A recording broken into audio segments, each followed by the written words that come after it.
दोस्तों नमस्कार। आज मैं कोशिश कर रहा हूँ कि इसको हैंडल से हाथ में उठा के मैं बात कर रहा हूँ, क्योंकि यहाँ पे कोई जगह नहीं है जिस पे रख के मैं बात करता हूँ, तो अंधेरा सा काफ़ी हो जाता है, शाम हो जाती है इस समय। तो मैं ये बात करेंगे आज हम सीमा हैदर के एनआरसी और सीए कानून आने के बाद में सीमा हैदर की ज़िंदगी के अंदर क्या परिवर्तन आ सकता है, हम इसके ऊपर बात करेंगे। एक तो ये मुद्दा है और दूसरे भी 2-3 मुद्दे हैं जो कन्वर्जन वगैरह के, उसके ऊपर भी हम बात कर सकते हैं। हम बात करेंगे कि आखिर एनआरसी जो सीए कानून जो भारत के अंदर आया है, उस कानून के बाद में क्या होगा, बेसिकली उस कानून के बाद में सीमा हैदर का क्या स्टेटस होगा, हम इसके ऊपर बात करेंगे। तो अभी अगर देखा जाए तो ये जो कानून है, सीए का कानून है, जो एनआरसी का कानून है, वो बेसिकली उन लोगों के लिए बनाया हुआ कानून है जो कि स्पेशली अफ़गानिस्तान, पाकिस्तान और बांग्लादेश में जो नॉन मुस्लिम जो कम्युनिटीज़ और जो रिलीजन्स हैं,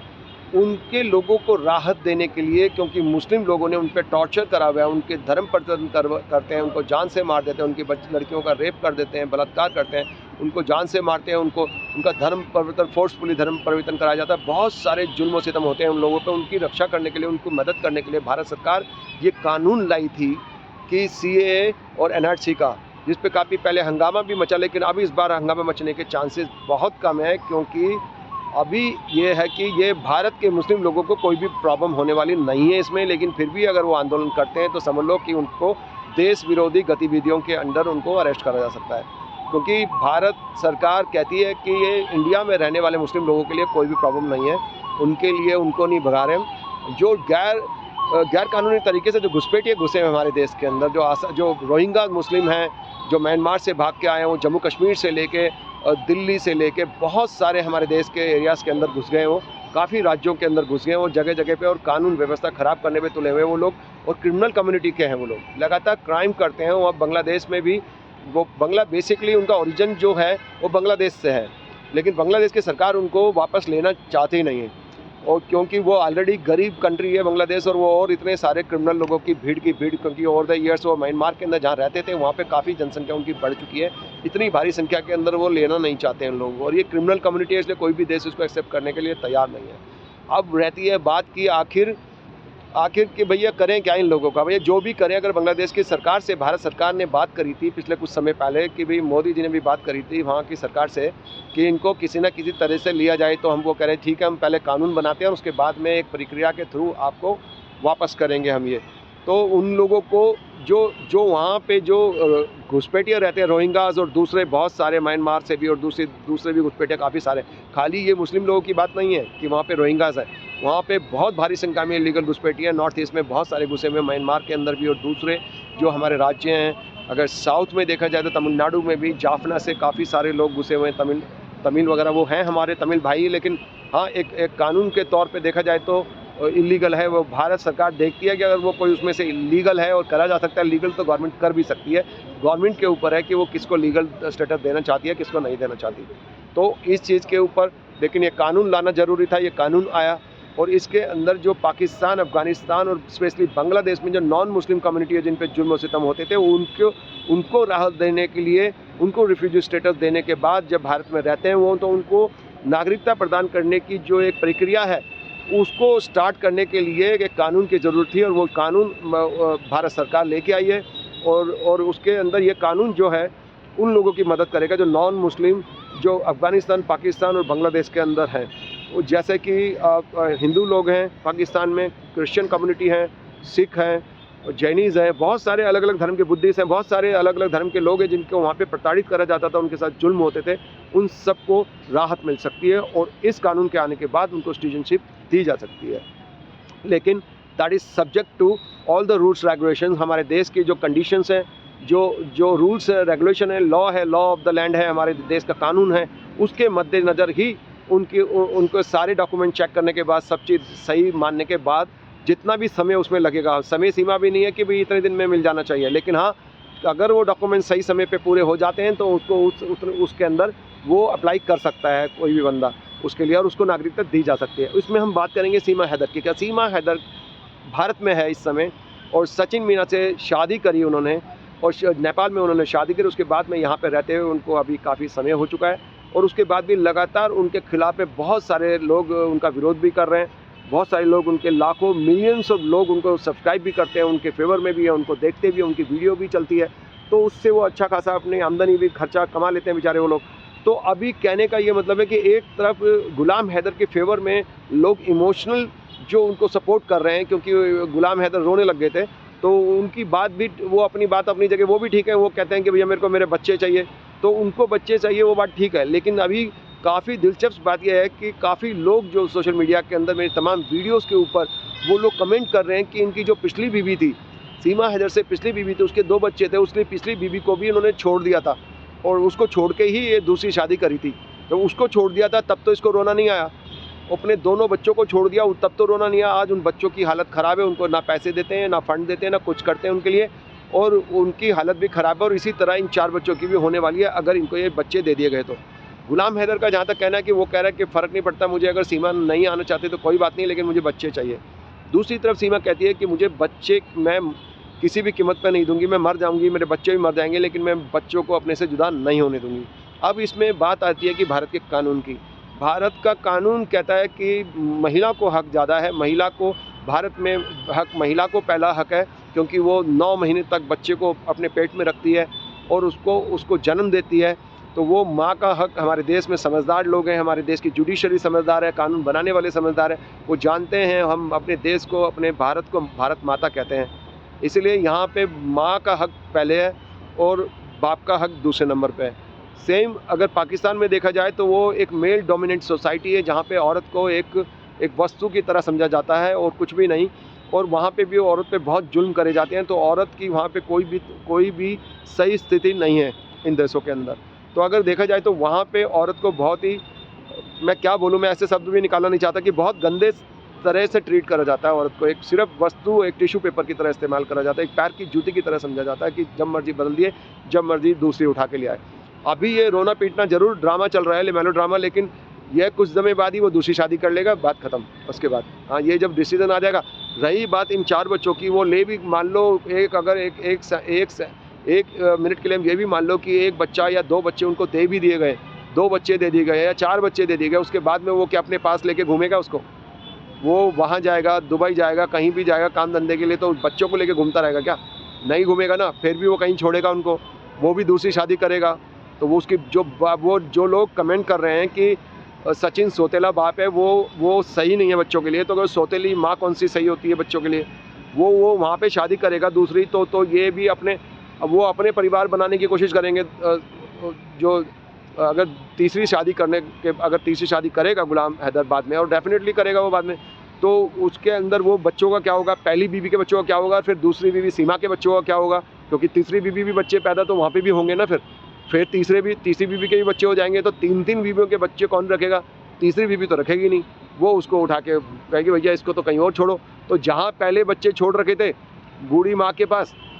70-80 साल की जो माँ है उनके पास छोड़ रखे थे 2 बच्चे, ये 4 बच्चे वो भी वहीं पड़ेंगे। तो समझ लो एक तरह से ऐसा जैसे जानवर नहीं पलते हैं, किसी दड़बे में पड़े रहते हैं, इतने सारे जानवर पैदा हो रहे हैं इधर उधर और पल रहे हैं, ये वो ऐसी स्थिति हो जाएगी कि ये कंट्रोल ही नहीं कर पाएंगे। दूसरी बात, सबसे बड़ी इंपॉर्टेंट बात यह है कि अगर डिवोर्स होता है, डाइवोर्स होने के बाद भी उनको गुलाम हैदर को अपने बच्चों के लिए, सीमा के बच्चों के लिए खर्चा देना पड़ेगा, मेंटेनेंस देनी पड़ेगी। अगर यहाँ पे केस लड़ता है गुलाम हैदर, पहली तो चीज़ यहाँ पे गुलाम हैदर का कानून पाकिस्तान का कानून नहीं चलेगा, भारत का कानून चलेगा। और जितने भी उनके वकील ये सोच के बैठे हैं कि पाकिस्तान के, उनके दिमाग में पाकिस्तानी घुसा हुआ है, तो वो पाकिस्तान के कानून की बात करते हैं, तो वो वकील लोग भी ये बात समझ लेंगे कि भारत का जो कानून है, सीमा हैदर अगर अपने बच्चों के लिए, परवरिश के लिए, अपने लिए, जब तक कि ये शादी नहीं करती और दूसरी अलग से और अभी नेक्स्ट शादी नहीं करती है, और अपने बच्चों के लिए चाहे शादी कर ले, सीमा हैदर शादी कर ले, उसके बाद भी वो बच्चे अगर, क्योंकि जो ब्लड रिलेशन की जहाँ तक बात आती है, तो जिसको बायोलॉजिकल फादर कहते हैं, वो बायोलॉजिकल फादर तो उनके बच्चों का गुलाम हैदर ही माना जाएगा ना। तो वो इस हिसाब से वो उसको अपने बच्चों को जब तक 18 साल के नहीं होते तब तक उनको परवरिश के लिए खर्चा देना पड़ेगा उसको हर महीने। यहाँ की संख्या के अंदर यहाँ पे हज़ारों रुपए बनेंगे, और हज़ारों रुपए जो हैं वो पाकिस्तान में डबल हो जाएंगे पैसे, ये भी ध्यान रखना। वहाँ पे डबल हो जाएंगे और वो उनको परवरिश के पैसे भी देने पड़ेंगे। और जब तक सीमा शादी नहीं करती दूसरी, अगर ये अलग भी हो जाती है गुलाम हैदर से, और सेपरेट, जैसे कि वो बोल रही है मैं सेपरेट हूँ इससे, अगर कानूनन भी अगर उसको अगर अलग हो जाती है, कोर्ट में जाके भी अगर तलाक ले लेती है या ले चुकी है, इस स्थिति के अंदर भी और बीवी के लिए और बच्चों के लिए मेंटेनेंस देनी पड़ती है भारत के कानून के हिसाब से। अब हम बात करते हैं एनआरसी के कानून की, कि वहाँ इस स्थिति में उसको इसका क्या फ़ायदा है, एनआरसी में, सीए के अंदर और एनआरसी में सीमा हैदर का क्या फ़ायदा। अब फ़ायदा यह है कि जैसे कि उनके वकील AP सिंह जी बोल रहे हैं ये बात, कि वो शायद यहाँ पे आने से पहले, इंडिया में आने से पहले 2 साल पहले से ही हिंदू रीति रिवाज को फॉलो करती थी, और उसके काफ़ी सारे वीडियोस उसमें अपने अकाउंट्स में डाल रखे हैं। वो दिखा रही है कि उसमें काफ़ी सारे वीडियोस हैं, जो करवा चौथ भी करती थी, वो हिंदू देव देवताओं के सीरियस भी देखती थी, और हिंदू देव देवताओं को मानती थी, उनको प्रे भी करती थी वहाँ पे, और वो काफ़ी चीज़ों को फॉलो करती थी, जो कि पॉसिबल, जितना भी पॉसिबल था वहाँ की मेल डोमिनेटेड मुस्लिम सोसाइटीज़ के अंदर,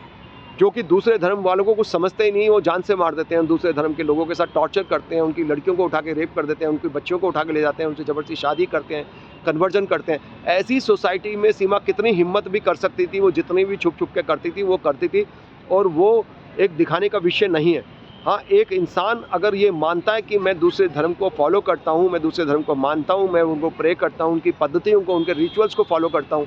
और कि मैं प्रे करने का तरीका, मैं अगर मैं मुस्लिम हूँ और मैं नमाज़ नहीं पढ़ता और मैं हिंदू धर्म के हिसाब से प्रे करता हूँ और सारी चीज़ों को फॉलो करता हूँ, जो कि हिंदू रिलीजन अपने आप में, जैसा कहा जाता है कि it's a way of life, ये एक ज़िंदगी जीने का एक तरीका है, एक धर्म है जो वे ऑफ लाइफ है,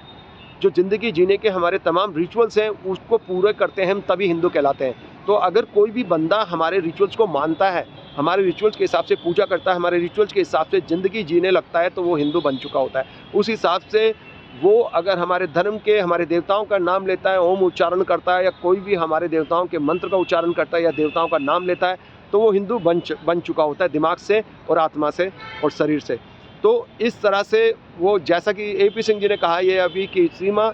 हैदर 2 साल से रिचुअल्स को फॉलो कर रही थी, करवा चौथ का व्रत भी रखती थी। ऐसे वीडियोस अवेलेबल हैं सबूत के तौर पे, जो कोर्ट में प्रस्तुत करे जा सकते हैं कि वो पहले से फॉलो करती थी और करवा चौथ का व्रत भी रखती थी। वो तमाम चीज़ें थी, वो पहले उस तरह की हिंदू रिचुअल्स को मानती थी, वो रीति रिवाजों को मानती थी, हिंदू जो धर्म के जो रीति रिवाज हैं उनको मानती थी। इसका मतलब है कि वो पहले ही हिंदू बन चुकी थी। और उस आधार पर अगर हम देखते हैं कि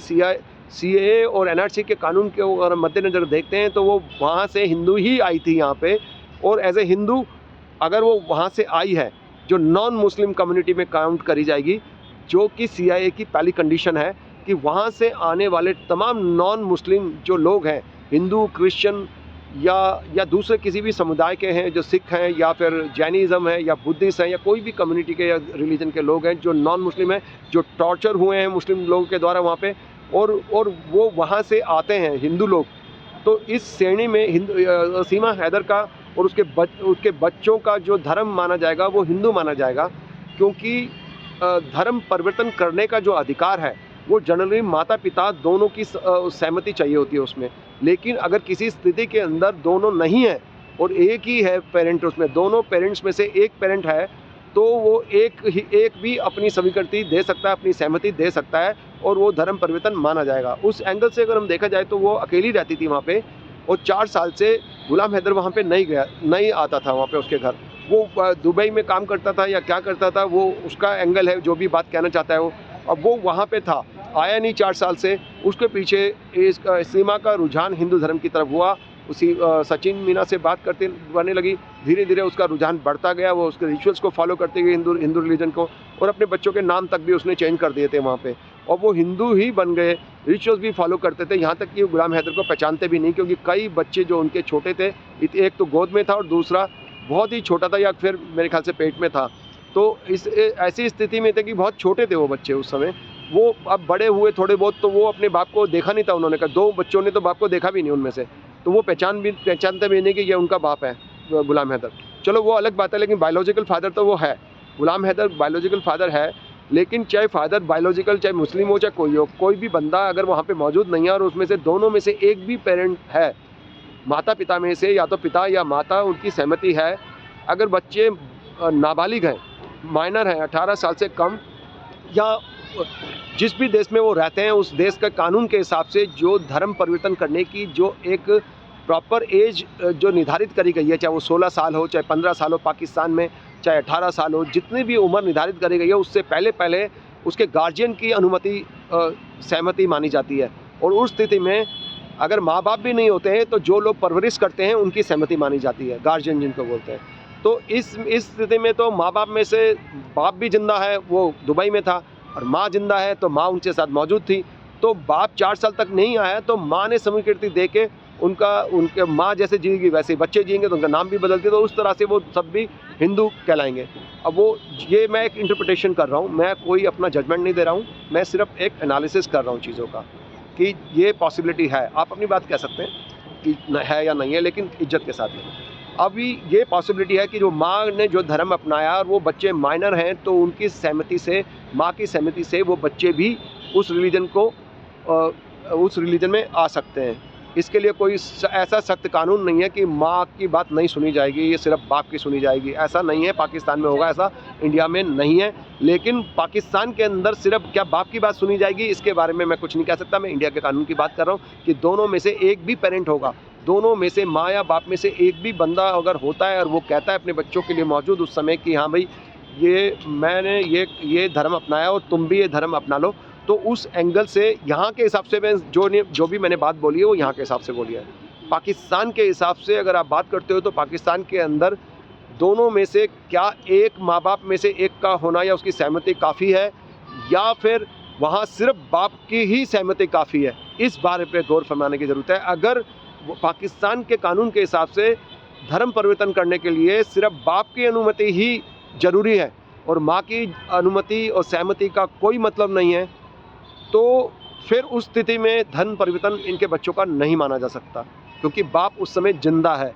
चाहे वो दुबई में है लेकिन वो जिंदा है। अगर वो वहाँ पे आएगा या जब भी आएगा तभी माना जाएगा, फिर उस स्थिति के अंदर थोड़ा कंट्रोवर्सी हो सकती है। लेकिन कहने का मतलब यह है कि पाकिस्तान में भी क्या ऐसे भी केसेस होते हैं, बहुत सारे लोग ऐसे भी होते हैं जो ना जिनका माँ जिंदा होते हैं ना बाप जिंदा होते हैं, तो उनमें भी तो कोई कानून होगा, गार्जियनशिप का कानून उनमें भी, पाकिस्तान में भी होगा ज़रूर, कि भाई जिसकी शरण में वो बच्चा रहता है, जो अनाथ है, किसकी शरण में रहता है, चाचा ताऊ की या चाचा चाची ताऊ जो हैं, या उनके बड़े भाई के बच्चे हैं उनके पिता के, या छोटे भाई के पास रहते हैं, अपने पिता के छोटे भाई के या बड़े भाई के पास, या उनकी बहन के पास, या उनके परिवार के कोई भी सदस्य के पास रहते हैं, या कोई भी नहीं है, उस स्थिति में कोई उनको अडॉप्ट करता है तो वही उनका गार्जियन माना जाता है लीगल। कोई उनको अडॉप्ट करता है तब भी, तो उस स्थिति में माँ बाप तो नहीं होते बायोलॉजिकल, लेकिन वो उस स्थिति में जो अडॉप्ट करा है उनकी सहमति मानी जाएगी। अब कि भाई धर्म परिवर्तन करना है तो 18 साल से पहले जब तक वो नाबालिग हैं।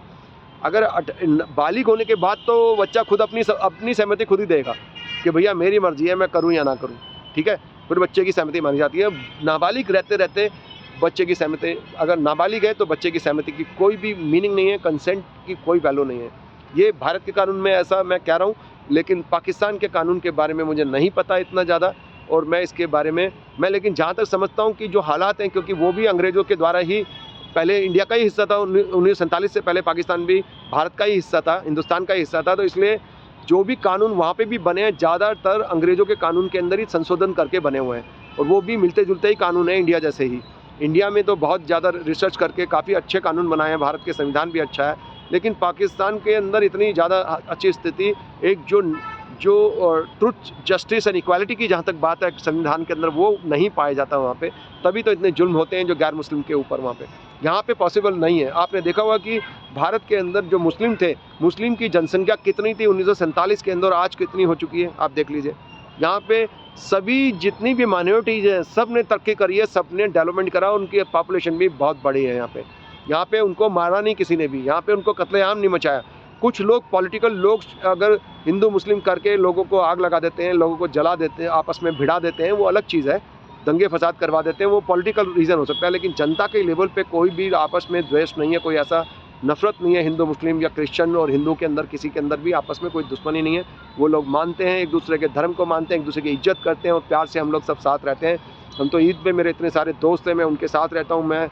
कई बार जमा मस्जिद के अंदर गया हूँ, कई बार वहाँ के इलाके में तो मैं चला ही जाता हूँ जब मर्जी, कोई कभी किसी बंदे से कोई दिक्कत ही नहीं आई। बता बेचारे वो तो बहुत ही इज्जत से बात करते हैं। कोई बाहर का बंदा जाता है तो चाहे वो किसी भी कम्युनिटी का क्यों हो, पानी पिला रहा है, कोई क्या कर रहा है, कोई कह रहा है बैठिए, इतनी इज्जत से बात करते हैं वो लोग। तो हमारे देश के तो बहुत अच्छे हैं भैया साहब, बता दूं मैं, हमारे देश के सब सही हैं, हमारे सारे भारतवासी सब अच्छे हैं, कोई भी ख़राब नहीं है हमारे देश के अंदर। इक्का दुक्का कुछ हो, उल्टी सीधी बात करे तो वो अलग बात है, वो सभी देशों में होता है ऐसा। लेकिन हम बात करते हैं कि ये ओवरऑल इसका पैटर्न था।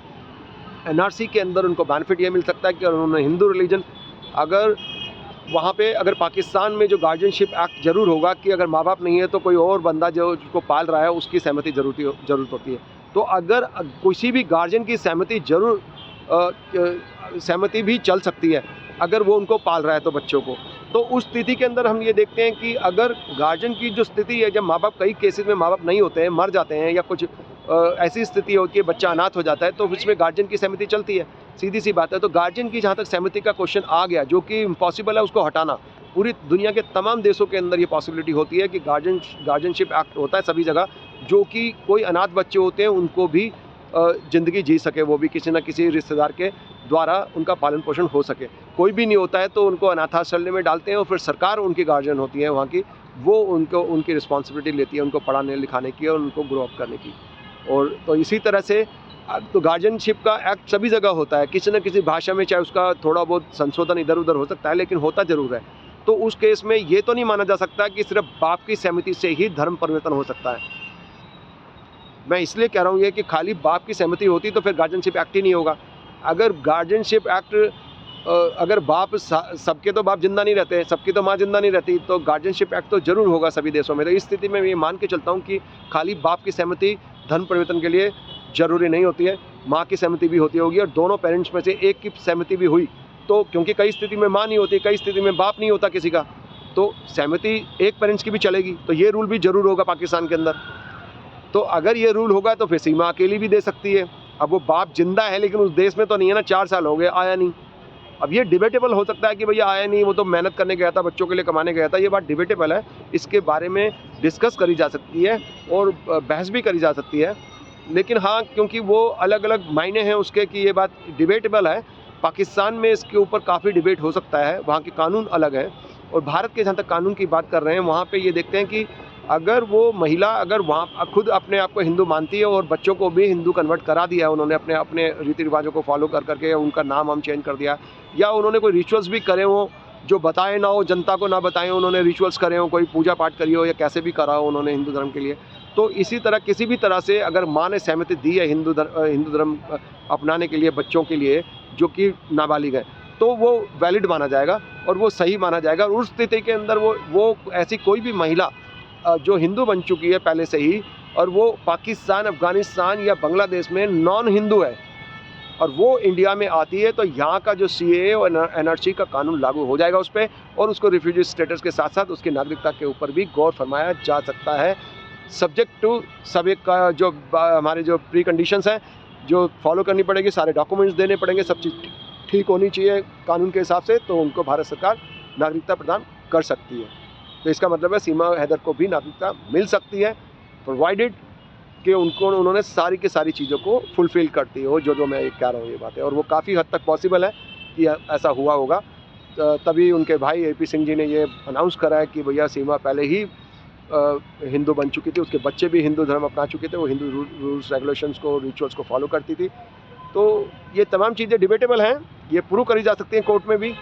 और नहीं भी करी जा सकती। तो ये तमाम मुद्दे हैं, वो देखना पड़ेगा आगे क्या होता है। उसके बाद में हम लेटेस्ट अपडेट्स के साथ में फिर हाजिर होंगे आपसे। तब तक के लिए मैं इसको वीडियो को वाइंड अप करता हूँ। बहुत बहुत शुक्रिया आपका वीडियो देखने के लिए, and thanks for watching. God bless you all. जय हिंद, जय भारत, वंदे मातरम।